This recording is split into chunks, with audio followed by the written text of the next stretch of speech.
Тэгэхэр кино маань 19-р зууны индаанчуудын үйл явдлаар эхэлдэг.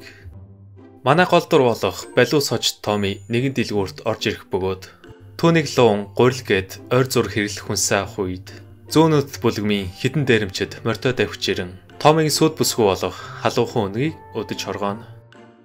Тэд бүгдээрээ баруунуудаа суусан нь бүлгэмдээ үнч байдлаа харуулах хамгийн чухал нотлохоо байлаа. Дээрэмчтэй халагч нь эмгтэйг айлахын үед Томи тэднийг болохыг шаардсан сүд бүсгүйгээс нь хол байхыг харуулдагч. Тэд инээлдэн бид тавуулаа харин чи ганцаараа гэж манай залууг үл тоож байгааг харуулна. Гэтэл уурсан Томи шууд газар унах хооронд тэднийг нэг нэгээр нь болгож өгөх нь тэр.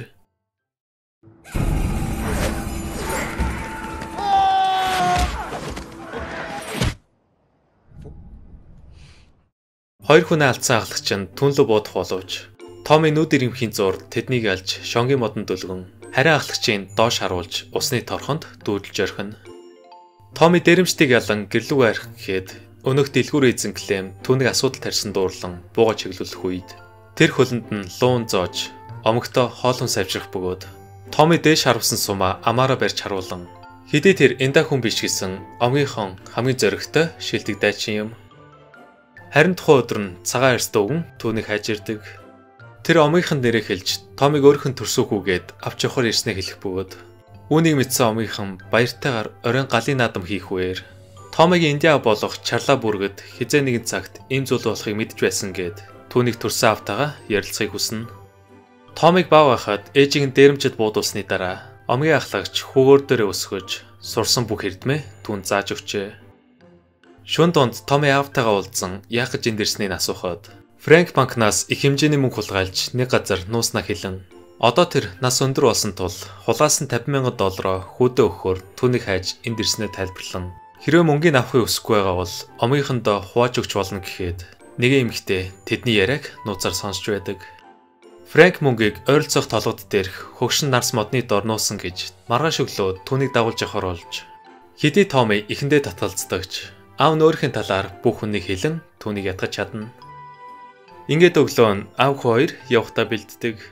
Тэд цайгаан унгаа очих газраа ярилцах үед Фрэнкийн хуучин бүлгмийн хамтрагчид нь морьтой давхиж ирэх ба ахлагч Сесаро ууртаагаар мөнгө хаана байна гэд омгийг шатах гэхэд Фрэнк болиулан хүмүүсийг аврахаар 10 өдрийн зайтай газарт байрлах салхин термийн хажууд болсон гэж тэдэнд худлаа газар зааж өгөн мөнгөний хаана байгааг мэдсэн дээрэмчид Фрэнкээр замжлуулахаар явах үед Томи гэнт аавынхаа хэлсүүгийг санаж өдөржингөө газар ухсан тэр яг аль модны дор байгааг мэдэхгүй учраас өөр арга олохоор болж тэр аавыг аврахаар цаг алдахгүй тулд банкнаас хулгай ихээр шийджээ.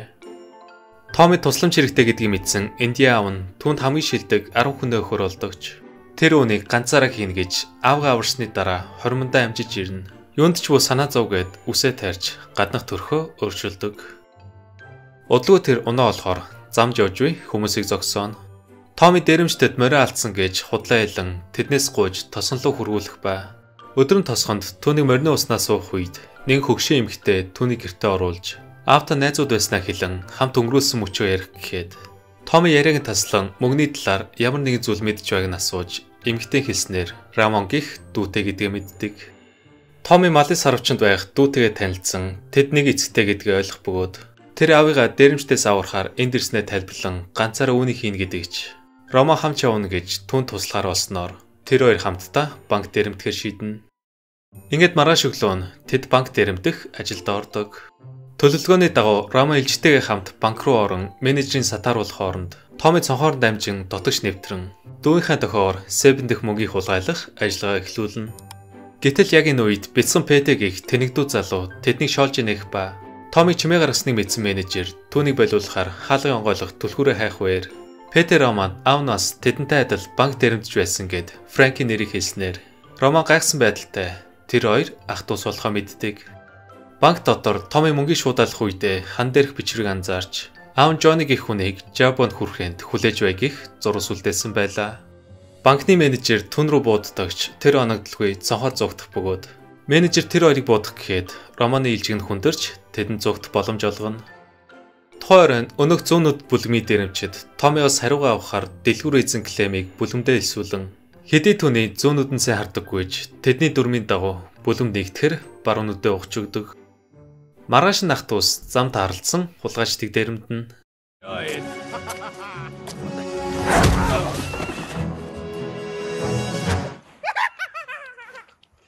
Оройн тэд галын дэрэг тоноглохоор өөрсдийн талаар ярих үед бицэн Пэтэ хэрвээ бид хулгай гэд баригдвал ямар шийтгэл авахыг асууж дүүжлэгдэхээ мэдсэн ч хүзүүний булчингаа өгжүүлсэн тэр огт асуудал биш гэд үн санаа зохио болж шөнө дунд гал унтарсны дараа ялаа шумал дууран тэдний огт унтуулахгүй байсан тул Рома ялаануудыг будаж яг л дэлэнчийг дуурж байна гэдэгч тэр санамсгүйгээр Пэтэгийн морийг буудсан байлаа. Ингээд нэг морио алдсан ах дүүс илжигээ хөллөн замдаа гардаг. Өдөр нь тэр гурав хүрхрээн дэрэн хуучин байшин руу орж үс сахландаа баригдсан уулын хүнтэй танилцах бөгөөд тэр дохио цангаагаар өөрийгөө ойлгуулж уух юм өөх үед савн дээрх аавынхаа нэрийг харсан Томи түүнийг өөрийнх нь дүү гэдгийг эцэст нь ойлгох нь тэр. Ах дүүс нэгнийг олсондоо баярлан Томи нэрийг асуух ба тэр нэрээ бич чадахгүй байсан тул тэд түүнийг Хэрэм гэж нэрлэн мөнгө олж аавгаа аврахаар явж байгаа хэлэн Хэрмийг багтаа нэгтгэхвээр зөөнүүдэд дээрэмчдийн бүлгэм халуухан үнийг олж барьцаалдаг. Өдөр нь ах дүүс Голд Нагет тосгон руу яван мэдээлэл цуглуулж баячуудыг дээрэмтгэхээр тосгоны үсчнээс хэдэн зүйл асуухад тэр Смайли гэх хүний ууршийн газрын хан дээр цул алт өлгөөстэй байгааг хэлэн хүмүүс үүнийг хулгайлах гэж оролдсон ч огт амжилт олоогүй тайлбарснаар Томи цаг алдахыг хүсэлгүй хурдган шиг төлөвлөгөөнд орно. Удалгүй тэднийг ууршийн газарт ороход ноён Смайли бизнесээ танилцуулж ах дүүстэй ярилцах гэтэл Даниг их залуу Франкийг хаан байг асууж хамт дэрэм хийж байсан гэд нууцын нийслэх үед тэр урлан залуу балбаж эхлэн түүнийг болсны дараа Дани тэр дөрөвтэй ярилцах үедээ муу адил өөрийгөө Франкийн хүү гэдгээ хэлэн төрөлцсөн ах дүүс нь болохыг ойлгодог. Томигийн толгой эргэн зөвхөн Франкийн хүүхдүүд гараа өргөх гэхэд төгөлдөр хуурч Чико хүртэл гараа өргөх ба оройн тэд төлөвөө ярилцсан өөрсдийн чадвараа ашиглан алдыг хулгайлах ажиллагаа эхлүүлнэ. Томи Пэтэ хоёрыг осоор дамжин байшин руу орох хооронд Дани өгнийг сатааруулан Хэрэм өрхөө бэлдэж хүмүүсийн торонд оруулах үед Чико алтыг авч дээш явуулдагч яндагаар багтахгүй байсан тул тэр бэд төлөвлөгөөнд орохоор тэндээс гарч зугтхан тэр.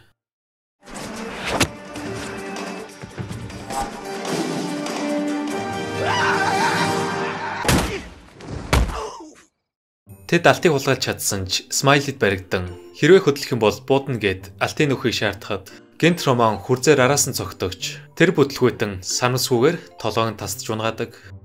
Смайлигийн бие агаар руу буудаж тэднийг сандрах бөгөөд оройн тэр 6 баяраа тэмдэглэхээр галын дэргэд дуулж хөрдөн Томи энэ бүх чадвараа Инди аваасаа сурснаа хэлж тэд удахгүй автагаа уулзахаар болсондоо баяртай байлаа.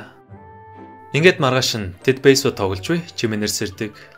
Ах дүүсийг харсан дасгалжуулагч Франктай найзууд байсан гэж хэрвээ өөртөө тусалвал аавх нь өмнө ярьж байсан салхин тэрэм хаан байдгийг хэлэхээр тэдэндээ тохиролцсон. Тэд хоёр баг туваагдан дасгалжуулагч бейсбол тоглохыг зааж өгөхөөр бүх дүрмийн тайлбарлан хэдий ах дүүс дүрмийн сайн ойлгоогүй ч гэсэн азар түүний багийг ялснаар дасгалжуулагч салхин термийг Sweet Hawk Rock гэх газарт байгааг хэлэх бөгөөд одоо тэдэнд аавгаа аврахад $10,000 хэрэгтэй тул Томи замдаа үүнийг зохицуулна гэж тэд дараачийн газар руугаа явна. Энэ үеэр Голд Нагет тосгонд зүүнүүд бүлмийн дээрэмчэд өсчнээс тэдний хаашаа явсныг мэдэх үед Томигийн сүд бүсгүй Клемиг хараа муутагийн далимдуулан морин унд зугтдаг. Өдөр нь ах дүүс зам таарсан тосныг дээрэмтгэхээр бяцхан Пэтэ шерифийн эхнэрийг айлгаж тосны бүх хүмүүсийн анхаарлыг татан дүүжлүүлэхээр болохын үед тэр тав үнд эдлийн дэлгүүр мөн банкын дээрэмдэн зугттай бэлдэж төв талбайд бяцхан Пэтэ олны өмнө дүүжлүүлдэгч хүзүүний булчингаа өгжүүлсэн түүний хоолой нь огт боогдолгүй олсоор савж тоглон тэдний гайхшуулхан тэр.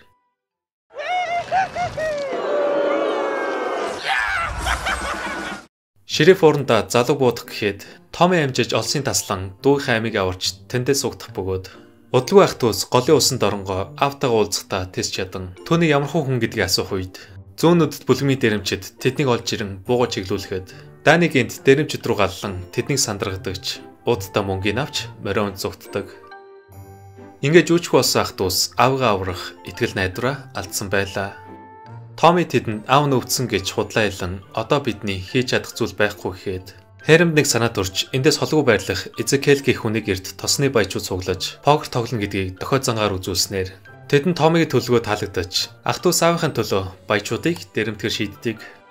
Роман тэр гурав дотгоч нэвтрэхээр хиймэл сахал зүүж цэвэрхэн хувцас олж өмсөн баян хүний дүр товирдог. Тон одолгүй White гэх ширээв тэднийг сэжиглэн тоглоомоо эхлүүлэх үед Томи нууц чадвараа ашиглан хамхуул олж хашаалуу норон Байшин дотор Романыг яг баригдах гэтэл Томми ширээвт хутга тулган тэд бүх мөнгийг цүнхэлж аяллаа үргэлжлүүлнэ. Ахад мөнгөтэй болсон ах дүүс эцэст нь зорьсон газартаа ирдэгч ямар ч салхин тэрэм харагдахгүй байлаа. Гэтэл тэд нэг чимээ сонсон гүйж очиход зүүнүүд бүлмий дээрэмчэд газар боловсон байх ба ахлагч нь тэдэнд Франкийг авч явсан бүлмий толгойлогч Сесаро энэ бүгдийн ард тугаа хэлэхэд Томми дээрэмчдийн мөрийг анзаарч хойд зүг рүү явсныг мэдэн гуйлтын дагуу тэдэнд туслахаар газараа суугч харгадаг. Ах дүүс мөрийг дагж явсаар дайны тэдэнд аавынхаа залуу байх үеийн зургийг харуулхад Томми Сесарогийн гаран дээр хшивээс ээжийг нь буудсан хүнийхтэй адилхан байгааг анзаарч үнэн эрэхтэй түүнийг баг байхад Сесаро ээжийг буудаж амийг хөнөөжээ.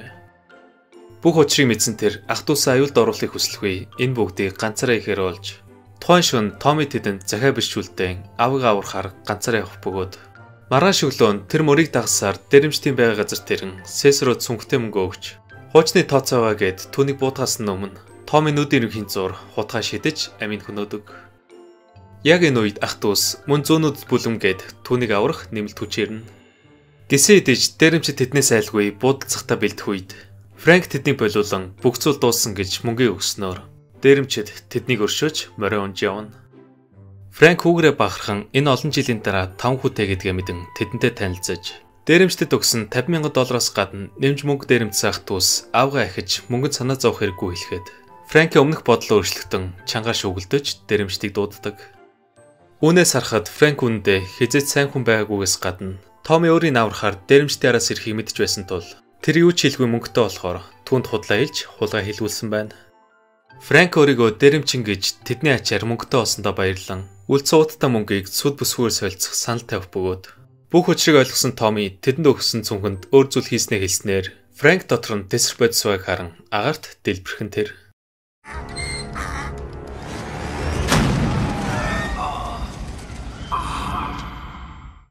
Ингээд түүнийг ухаархад Франк халуухан үнгийг барьж авч явдаг. Энэ үеэр тэд буудалцсан Клем газар унсан мөнгийг харуулж ахлагчийн баруунууд зүгээр харж байгааг мэдэж тэд түүнийг бүлэмдээ нэгтгэхээр нүдэ ухсан гэж худлаа ярьсан байжээ. Харин энэ хооронд Томми уурхайд автагаа тулдан тэр хоёр нийлж түүнийг барьж чаддаг. Франкийг мөнгнөөс олж ээжийн хөнөөсний мэдсэн Томми намааг өсгсөн аав хүн аим хөнөөхийг хизээч зөвшөөрөхгүйгээд амин өршөөх бөгөөд киноны төгсгөлд хосууд гэртээ ирэн эцэст нь хурмаа хийж Томмигийн ах дүүс мөн омгийнх нь баяртайгаар хамтдаа дуулж үжилж байгаар кино маань дуусч байна.